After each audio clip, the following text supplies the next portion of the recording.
ACPC admission ડિગ્રીની અંદર BE બીટેકની અંદર રાઉન્ડ 2 પછી રાઉન્ડ 3 માટેનો આજનો આ લાસ્ટ વિડીયો છે ને મોસ્ટ ઇમ્પોર્ટન્ટ વિડીયો છે. ગઈકાલે આપણે એક વિડીયો મૂક્યો તો એના ઉપર તમારા જેટલા પણ સવાલો આવ્યા હતા એનો આ છેલ્લો અને ખૂબ જ અગત્યનો વિડીયો છે. ખાસ આ વિડીયો જોઈ લેજો, પછી આપણે સીધા મળીશું રાઉન્ડ 3 પછીના તમારા એડમિશન પછીની પ્રોસેસની અંદર. અને આ મોસ્ટ પ્રોબેબલી તમારો કદાચ છેલ્લો રાઉન્ડ પણ હોઈ શકે છે. યસ દોસ્તો, મારું નામ છે પ્રિયેશ પટેલ. આપ સર્વેનું હાર્દિક સ્વાગત છે પ્રિયેશ વિદ્યાપીઠ યુટ્યુબ ચેનલની ઉપર. સૌથી પહેલા તો રાઉન્ડ 3 માટેની સ્ટાર્ટ કરું એના પહેલા જે આપણી જર્ની રહી છે, આઈ થિંક આ છેલ્લો રાઉન્ડ હોય તો આપણી આ જર્ની અહીંયા પૂરી થશે. આમ તો કહેવું ખોટું છે, આ જર્ની પેરેન્ટ સાથેની અહીંયા પૂરી થશે, પણ સ્ટુડન્ટ સાથેની જર્ની હવેની 4 વર્ષ સુધી ચાલુ થશે. એસીપીસીની પ્રોસેસ દરમિયાન તમે જે અમને સપોર્ટ કર્યો છે એના માટે અમારી આખી ટીમ તમને ખૂબ ખૂબ તહે દિલથી શુક્રિયા કહે છે. અને આવનારા 4 વર્ષ તમારા જે સન અને ડોટર છે, અથવા તો તમે જો એઝ અ સ્ટુડન્ટ વિડીયો જોઈ રહ્યા હોય તો તમારા છે એની અંદર પ્રિયેશ વિદ્યાપીઠ પ્લેટફોર્મ ઓલવેઝ કંઈક ને કંઈક ઇનપુટ આપતું રહેશે. એ અમારી તમને જવાબદારી છે, અમારું કામ છે, એની તમને ખાતરી છે. હવે આપણે નોર્મલ જે વાતો કરી લઈએ, અહીંયા એક વસ્તુ હું એડ કરી પણ લઉં. રાઉન્ડ 4 બરાબર. સૌથી પહેલું મોસ્ટ ઇમ્પોર્ટન્ટ વસ્તુ છે કે તમે રાઉન્ડ 3 માટે ચોઇસ ફિલિંગ કરો છો. ફરીથી ચોઇસ ફિલિંગ કરી શકશો, તમામ વસ્તુ તમે નવેસરથી કરી શકશો, જે છે રહેવા પણ દઈ શકશો. તમને જો રાઉન્ડ 3 ની અંદર એડમિશન મળે છે તો રાઉન્ડ 2 વાળું આપોઆપ કેન્સલ થઈ જશે. એટલે ખાસ ધ્યાન રાખીને ચોઇસ ફિલિંગ કરજો. પછી તમે એમ કહો કે હું રાઉન્ડ 3 માં મને મળ્યું, હવે હું કેન્સલ કરું તો રાઉન્ડ 2 નું રહે ને. એક સિમ્પલ ભાષામાં સમજી લો, રાઉન્ડ 3 માં તમને કોઈ પણ કોલેજ મળી એટલે રાઉન્ડ 2 વાળી કેન્સલ. એ હવે તમને ક્યારેય નહીં મળે એવું માનીને ચાલજો.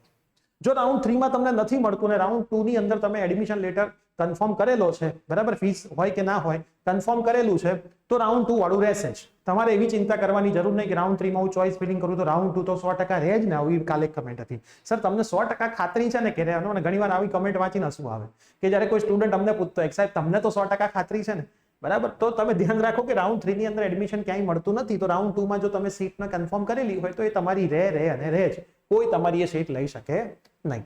ફીસ ટ્રાન્સફર થઈ જશે, કઈ પ્રોસેસ કરવાની હશે, ઓટોમેટિક થશે, ભરવાની આવશે, ફરીથી કોઈ ચિંતા નથી કરવાની. અહીંયા 20 ભર્યા છે પ્રાઇવેટ, અહીંયા પ્રાઇવેટ છે, ઓટોમેટિક ટ્રાન્સફર થાય. અહીંયા 20,000 ભર્યા છે ગવર્મેન્ટ છે, તો બાકી નીકળતી 1500 પછીની ફીસ ઓટોમેટિક 3 થી 4 મહિનામાં તમારા ઘરે પાછી આવે. અહીંયા ગવર્મેન્ટ હતી 1500 ભર્યા છે, અહીંયા પ્રાઇવેટ છે, તો જે ગેપ 20,000 નો જે ગેપ હોય લેવાનો અથવા તો દેવાનો એ તમારો નીકળે. આપવાનો હોય તો આપવા પડે, લેવાના હશે તો 3 થી 4 મહિનામાં એ ઓટોમેટિક પાછા આવે. તમારે કોઈ પ્રોસેસ આમાં કરવાની થાય નહીં. આ વસ્તુનું ધ્યાન રાખજો. ઓટોમેટિક ફીસ હજી એસીપીસી પાસે જ છે, કોઈ કોલેજને એને ટ્રાન્સફર કરી નથી. આખી પ્રોસેસ પત્યા પછી એ કોલેજને ટ્રાન્સફર કરે અને તમારી જે ફર્સ્ટ યરની ફીસ હોય એમાંથી એટલા પૈસા માઇનસ થઈ જાય, બરાબર, એટલા પૈસા તમારા માઇનસ થઈ જાય. એના પછી એક સવાલ એવો પણ હતો, રાઉન્ડ 1 માં ભાગ લીધો છે તો રાઉન્ડ 3 માં લઈ શકીએ? તમે જોઈ લો તમારી પ્રોફાઇલ ખોલીને, તમને ઓપ્શન આવતો હોય તો તમે લઈ શકો, નથી આવતો તો નહીં લઈ શકો. આ સિમ્પલ એનો જવાબ છે. ચોઇસ એવી જ તમે કરો કે જેમાં તમારે લેવું છે અને તમારા કટ ઓફ પ્રમાણે મળે છે, બરાબર. ખોટી આંધળી દિશામાં મૃગજળની પાછળ દોડવાનું હવે બંધ કરી દો. આ તમને હું 100% કહીશ. બે હાથ જોડીને રિક્વેસ્ટ કરીશ કે એવી જ ચોઇસ ભરો કે જેમાં તમને લેવું છે અને તમને મળી શકે છે. કેમ કે ઘણી વખત કોઈ કોલેજ મળ્યા પછી અમને પેરેન્ટ્સના ફોન આવે છે કે સર આ કોલેજમાં મળ્યું તો છે પણ અમારે લેવું નથી. તમારે જો લેવું જ નહોતું, હું અમને એવો જવાબ જ આપી દઉં, જો તમારે સાહેબ લેવું જ નહોતું તો એ કોલેજ નાખીથી જ શું કરવા?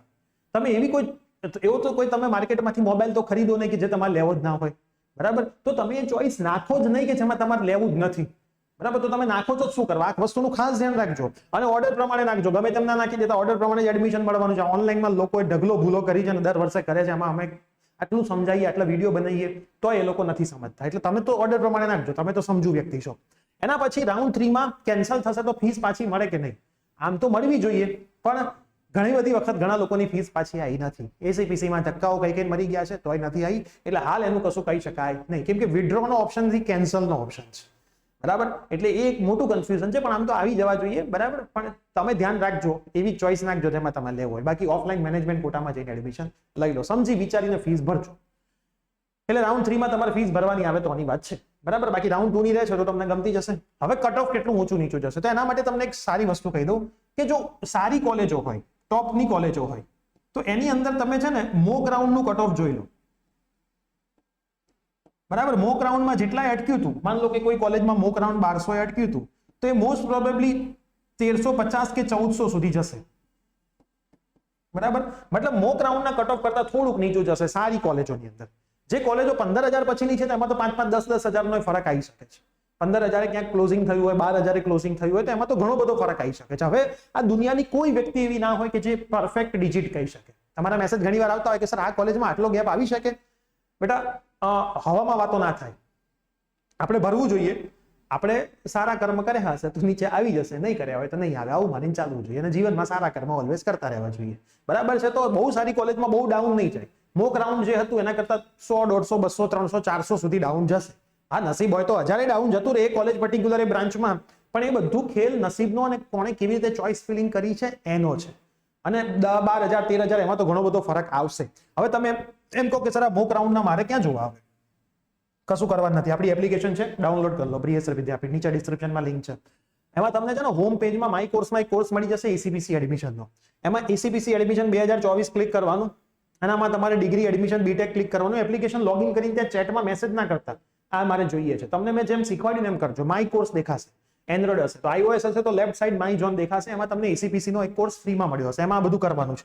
એમાં આવ્યું જો first round cut off, mock round cut off આવ્યું. મોક રાઉન્ડ નું કટ ઓફ તમારે ચેક કરી લેવાનું, ક્લોઝિંગ રેન્ક જોઈ લેવાનું. આ ઓપન કરી, બરાબર, એ ઓપન કરીને તમે ક્લોઝિંગ રેન્ક જોશો એના પરથી તમને આઈડિયા આવશે. પણ મેં તમને ટોપની કોલેજો કીધી જેના મેરિટ રેન્ક 5000 માં બંધ થયો હોય એવી કોલેજમાં બહુ ઓછો ફરક આવશે. પછીની કોલેજોમાં તો ઘણો બધો ડાઉન જશે જે દર વર્ષે જાય છે. હવે તમારે હજી સારી રીતે જોવું હોય તો તમે આ વસ્તુ પણ ફોલો કરી શકો છો. 2023 ના રેન્ક ફોલો કરી શકો. થોડું તમે વધારે હોમવર્ક કરશો તો તમને ફાયદો થશે. આ તમારા ફાયદા માટેની વાતો છે બધી. એસીપીસી એડમિશન તમે 2023 ની ફાઇલ ખોલો, એ બરાબર, 2023 એટલે ગયા વર્ષની. એમાં તમે ડિગ્રીમાં જાઓ, એમાં તમે રાઉન્ડ 3 જોઈ લો. રાઉન્ડ 3 ની અંદર તમે કટ ઓફ જુઓ, બરાબર, રાઉન્ડ 3 ની અંદર તમે કટ ઓફ જુઓ, અથવા તો રાઉન્ડ 2 પછીનું કટ ઓફ જુઓ, તો બી તમને આઈડિયા આવશે કે ગયા વર્ષે શું ખેલ થયો હતો. બરાબર, ગયા વર્ષે શું ખેલ થયો હતો, તો એટલું ડાઉન આવી શકે છે. આ સિમ્પલ સાદો સિદ્ધાંત છે નીચું આવવાનો. અને હું તો તમને કહીશ કે માન લો કે કોઈ કોલેજનું એન્ડિંગ તમારા કરતા 600-700 બી આગળ છે અને તમારે એમાં લેવું છે, તો નાખવામાં શું જાય છે? કદાચ હશે તો નહીં મળે, બીજું તો શું, જે નસીબમાં નહીં હોય નહીં જ મળે, અને હશે તો મળી પણ જશે. જો નાખ્યું હશે તો મળશે. આ તો કેવું છે કે પેપરમાં તમે લખો તો માર્ક મળે, કોરું મૂકીને આવો તો સ્વચ્છતાના 5 ગુણ સિવાય કશું ના મળે. એટલે આ સિમ્પલ વસ્તુને ફોલો કરજો. અને હવે રાઉન્ડ 4 થશે કે નહીં, તો જો ગયા વર્ષ સુધી તો કેવું હતું કે ત્રીજો રાઉન્ડ જ હતો ઓફલાઈન, બરાબર. હવે રાઉન્ડ 4 આ વખતે થશે કે નહીં, તો હું તમને સિમ્પલ ભાષામાં કહી દઉં કે રાઉન્ડ 4 માં પ્રાઇવેટ કોલેજને તમામને સીટો આપી દેવામાં આવશે. એમને એમની રીતે ભરવાની. એ લોકોને શું કરશે, પ્રાઇવેટ કોલેજને કહી દેશે કે આ ટાઈમ લિમિટની દરમિયાન તમે ઓનલાઈન ફોર્મ ભરાવડાવો, એના પૈસા લેવા હોય તો લો, ફરીથી પૈસા લઈ શકે, એમનું મેરિટ બનાવશે, મેરિટ પ્રમાણે તમને એડમિશન આપશે. પ્રાઇવેટ કોલેજની વાત, દરેક કોલેજના અલગ અલગ ફોર્મ હશે, દરેક કોલેજમાં તમારે ડાયરેક્ટ કોન્ટેક્ટ કરવાનો રહેશે. સીટ વધે છે તો, નથી વધતી તો નહીં. વેકેન્ટનું લિસ્ટ આવી જશે, એમાં તમારે જોઈ લેવાનું આટલી પ્રાઇવેટમાં આટલી સીટો ખાલી છે, એપ્લાય કરી શકો. જેટલા લોકો એપ્લાય કર્યું એમાં મળશે. ગવર્મેન્ટ માટે શું થાય, જો ગવર્મેન્ટ માટે રાઉન્ડ આવે છે તોની વાત છે, નથી આવતો તો સીટો ખાલી રહેશે. પછી થર્ડ સેમમાં D2D વાળા સ્ટુડન્ટ આવે એમાં ભરાય. જો રાઉન્ડ 4 ગવર્મેન્ટ માટે થાય, હજી તો કોઈ અપડેટ છે નહીં, કદાચ થાય, અપડેટ છે નહીં. ખાસ બોલું છું, ગયા વર્ષ સુધી 3 રાઉન્ડમાં ત્રીજો રાઉન્ડ જ આ હતો. આ વખતે 4 રાઉન્ડ ઓલરેડી કર્યા છે ઇમ્પ્રુવમેન્ટ એક્ઝામના લીધે, બરાબર. તો જો રાઉન્ડ થાય, ખાસ સમજજો, જો રાઉન્ડ થાય તો એસીપીસી ફરીથી ફોર્મ બહાર પાડશે. એ ફરીથી ફોર્મ બહાર પાડવામાં જેટલા લોકોએ ફોર્મ ભર્યું નથી એ લોકોએ ફોર્મ ભરી શકશે. 350 રૂપિયા ફરીથી લેશે. ફોર્મ ભરવાના નહીં લે, ગૂગલ ફોર્મ હશે એક, એના પૈસા નહીં લે લોકો. ત્યાં જશો ત્યારે તમારે આપવાના રહેશે. ત્યાં તમે જશો જ નહીં કાઉન્સેલિંગમાં તો નહીં આપવાના હોય. એક નવું મેરિટ બહાર પડશે, જેટલાએ ફોર્મ ભરીને આવ્યું, અને એમને મેરિટ પ્રમાણે બોલાવવામાં આવશે એસીપીસી સેન્ટર અમદાવાદ ખાતે, બરાબર. પણ જો એ થાય છે તો, નથી થતું તો સીટ ગવર્મેન્ટની ખાલી જશે, જે થર્ડ સેમમાં D2D ના વિદ્યાર્થીઓથી ભરાશે. તો ગવર્મેન્ટમાં ઓફલાઈન કાઉન્સેલિંગ કોલેજ વાઇઝ અલગ અલગ થતું હોતું નથી. તો મગજમાંથી કાઢી દેજો. તો રાઉન્ડ 3 ની અંદર એવી રીતે ચોઇસ ફિલિંગ કરજો કે જેમાં તમારો કામ તમામ થઈ જાય, નહીં તો તમે તમામ થઈ જશે, બરાબર છે. તો આખી પ્રોસેસની અંદર અમે પ્રયત્ન કર્યો છે કે તમને તમામ વસ્તુ સમજાવીએ, પ્રોપર રીતે સમજાવીએ. અને આપણા ગાઈડન્સ અનુસાર ઘણા બધા લોકોએ સરસ કોલેજમાં એડમિશન લઈ લીધું છે, બરાબર. તમે જો હજી સુધી પ્રોપર વિડીયો નથી જોયા તો તમે હજી ક્યાંક ને ક્યાંક તકલીફમાં હશો. પણ હવે તકલીફમાંથી બહાર આવી જાઓ, સ્ટડી ભણવાનું ચાલુ કરી દો. આપણા પ્લેટફોર્મ ઉપર તમારે ભણવું હોય તો તમામ કોર્સ નીચે ડિસ્ક્રિપ્શન બોક્સમાં ફર્સ્ટ યરના છે. ફર્સ્ટ યરના કોર્સ અવેલેબલ છે, તમે ડિસ્ક્રિપ્શનમાં જઈને બાય કરી શકો છો અને સરસ રીતે ભણી શકો છો. કોર્સ માટે પણ કોઈ ડાઉટ હોય તો આપણા નંબર ઉપર વોટ્સઅપ કરજો. અમારી ટીમ તમને શ્યોર ઓલવેઝ હેલ્પ કરશે. તો હવે સરસ રીતે ચોઇસ ફિલિંગ કરી દો. મળીએ છીએ આવી જ કોઈ નવી અપડેટ સાથે. Till then by, take care.